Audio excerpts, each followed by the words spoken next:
Okay, class, we're going to work cash flow problems. We're going to do 5 cash flow statements here.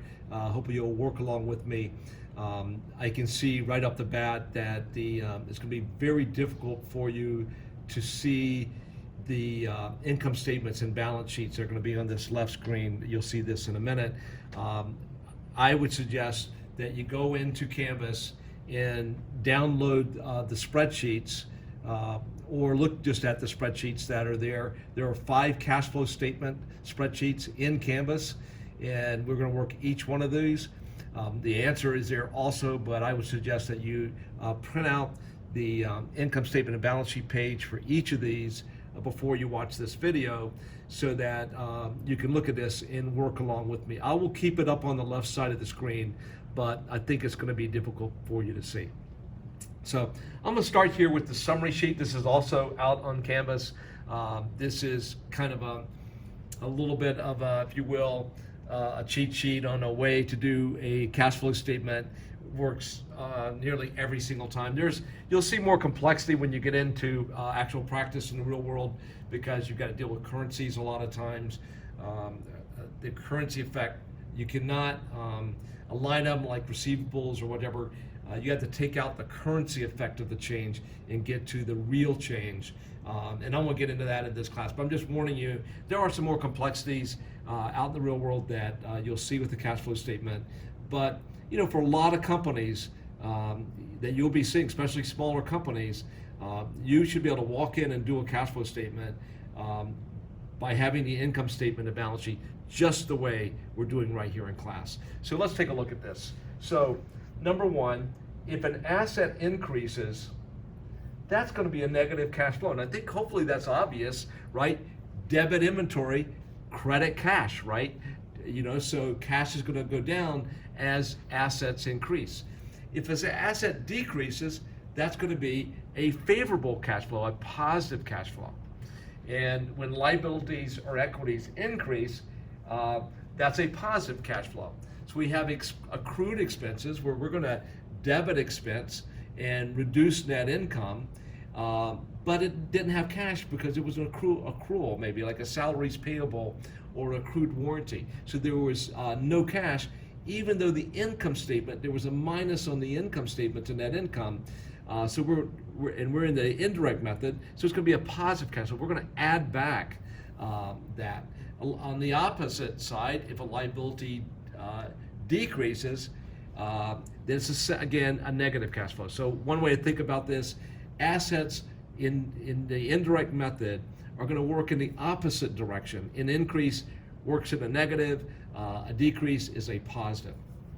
And likewise, liabilities and equities, they are a direct relationship in the same direction. So if a liability or equity increases, it's going to result in a positive cash flow. Liability or decrease is a negative cash flow. And then we come down to the bottom. Again, this is a total simplification that works like 95% of the time. It will certainly work for you on the exam. Changes in our, what we call our operating assets, or our current assets and current liabilities, that is a cash flow.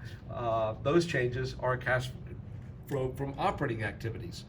Changes in long-term assets, cash flow from investing, because we're buying property, plant, and equipment, or selling property, plant, and equipment, buying a long-term investment or selling a long-term investment. Those changes are going to be recorded in cash flow from investing activities. And then finally, on the bottom here, a change in a long-term liability or a change in equity is going to be in cash flow from financing activity. So you can take the top and the bottom here, and that's what we're going to do. We're going to work through this.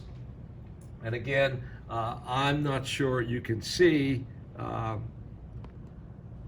this problem here very well. Let me see if I can move this over, if this helps. Nope. Let's try this, get this over closer to the left. Oh, I'll tell you what I can do. Let's try this.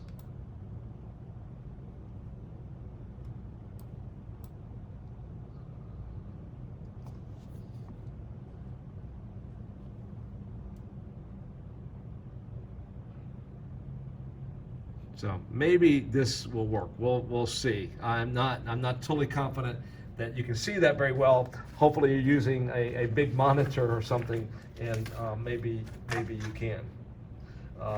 And I'm going to do this just like we would do in class. In class, if you were here, I would be passing out this template here to calculate the cash flow from operating, investing, and financing. Now, if you were not doing an online exam, I would make you do a cash flow statement without the use of this template. So and I'm going to make you do a cash flow statement through multiple choice anyway, so you might want to work without the template here, but I'm going to do that. All right, we're in the indirect method. In the indirect method, indirect versus direct, it only matters for operating activities. That is the only thing that where this will change.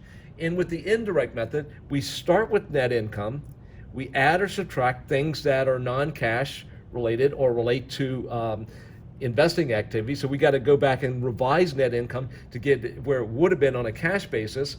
And then we're going to go through each of the current assets and current liabilities, and we're going to record the changes as I described before. So let's get started. Net income, again, you may not be able to see that, but that is 50. We'll call it, it could be, let's call it 50,000, I guess, but I'm only going to use the 50 that's there. So net income is 50, and that was a positive. You could have a loss there, but so it's that would be a negative, but this is an income. And then we're going to add back depreciation. So where do I find depreciation? Right there. Depreciation expense, 18. Remember, debit depreciation expense, credit accumulated depreciation. Was there any cash involved in that? No, it's a non-cash expense. It reduced this 50, it reduced net income down to 50, but it was a non-cash item. So I'm going to add that back, plus 18. And then I've got to correct any gain or losses on the sale of plant assets. And here we go. There was an $8,000 gain on the sale of plant assets. Well, plant assets is a long-term asset. That should not be in operating. That's got to be down in investing. Acquisition proceeds from the sale of plant assets. So we've got a plus 8 that should be down here. I got to get rid of it. And so since this was a plus, a gain on the sale, it increased that 50. So that 50 is higher because of it. I got to subtract it. And so I'm going to take minus 8 here on the sale of that asset. And we'll see there's going to be some complexity around these assets because there's a lot going on there. But the remaining part of cash flow from operations, kind of brain dead work. Changes in assets work in the opposite direction. Changes in liabilities and payables and accrued liabilities, they work in the same direction. So this should work nicely for us. So I just come up here, accounts receivable decreased by 15, meaning we had a lot of good collection activities there. It increased by 15. We didn't have good collection. Therefore, that's got to be a minus 15. So accounts receivable went up, but that's a minus 15 from a cash flow perspective. Inventory went down by 3 from 38 to 35, opposite direction, so that's a plus 3. Prepaid expenses went up by 1, so we've had to pay some cash for prepaid expenses that didn't hit net income, minus 1. And then now we're just going back to accounts payable. So current liabilities operated in the same direction. So plus 34 for accounts payable. That's a plus 34 here. And salary and wages payable and accrued liabilities both went down by 2, same direction, minus 2, minus 2. And if we add these all up, we're going to have $77,000 of positive cash flow from running our business. This is a really important number because that's a source of funds for us just from running our business. We don't have to go out and borrow money because we're generating cash right from our operations. Acquisition of plant assets. Let's go. Now we have to come over here. Let me say this. Every change on the balance sheet will end up somewhere on this cash flow statement. But we've got a lot of activity here in the property, plant, and equipment, it went up by 124,000, and it went from 219 to 343. But here's what happened: we acquired some stuff for 196,000. We sold some stuff that was on our books for 54,000, and we also reduced it for depreciation expense. Hey, we've already taken care of that in cash flow from operations. So these other two items now we've got to take care of. Plus acquisitions, again, increase in asset is a minus, so minus 196. But it makes sense, right? We had to spend cash, credit cash, debit our property, plant, and equipment.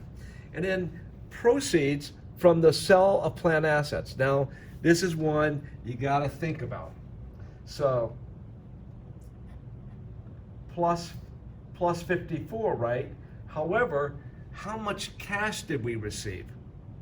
Well, we had a gain on sale of 8,000. So we must, and the net book value was only 54, so we must have received more than the net book value. How much more? 8,000 more. And so we received cash of 62,000. If you think about the entry, you can go back and digest this.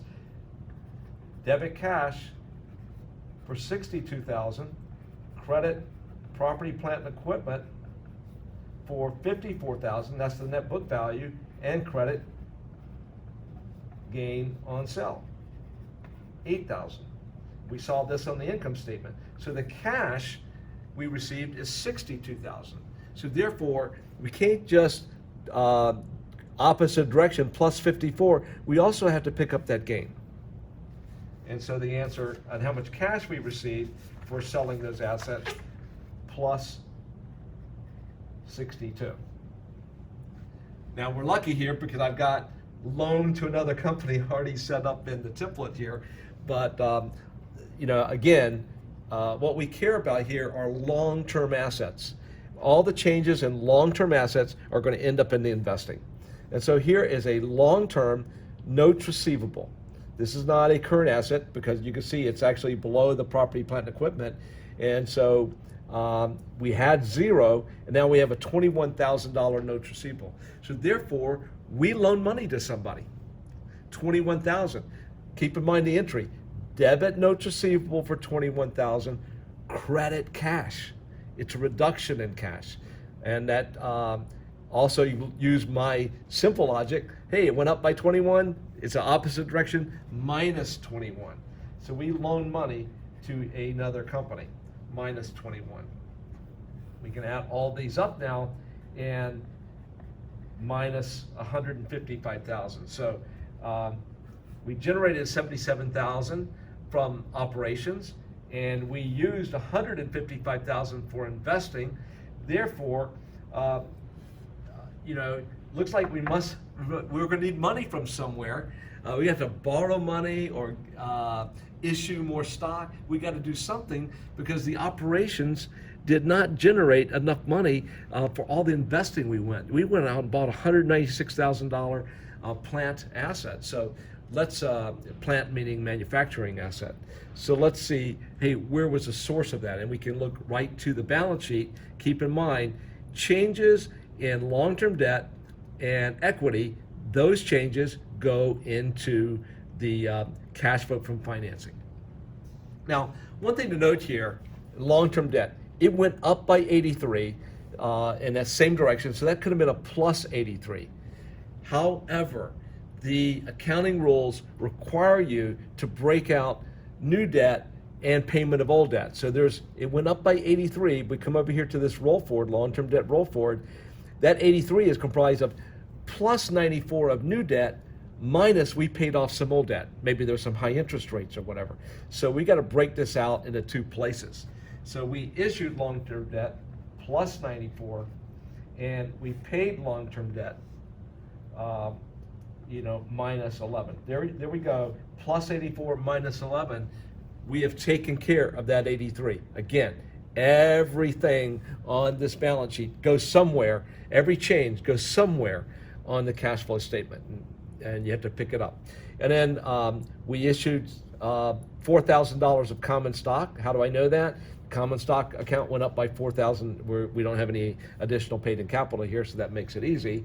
And so same direction, that's a +4.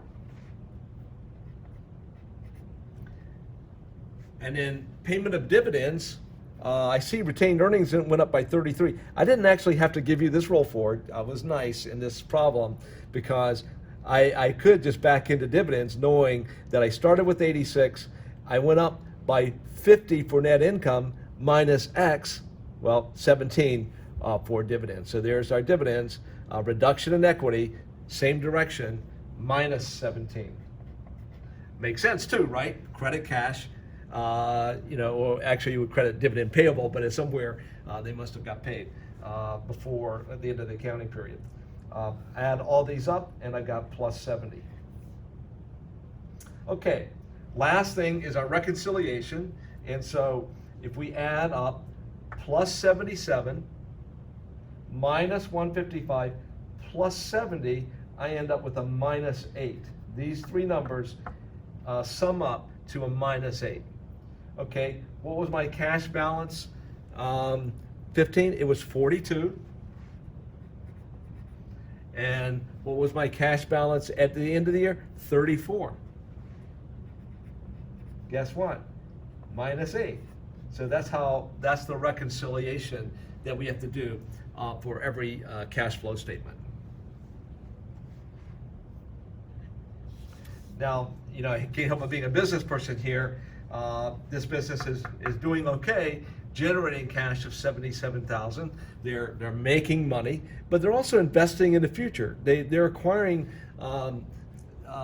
more assets and they're growing. Maybe it's a restaurant chain and they're growing restaurants or whatever. I don't know, but they're investing in their future. They've done well so far, so it looks like maybe a good story. By the way, they're confident in their business. They even pay dividends. They didn't have to do that, and they paid dividends to shareholders. So looks like a pretty good business. And now their debt went up, so that might be a little riskier here. They had to finance half of that new acquisition almost with debt, that $196,000 acquisition. So you can see how the cash flow statement tells a story. Thank you guys. We'll look at a couple more of these here.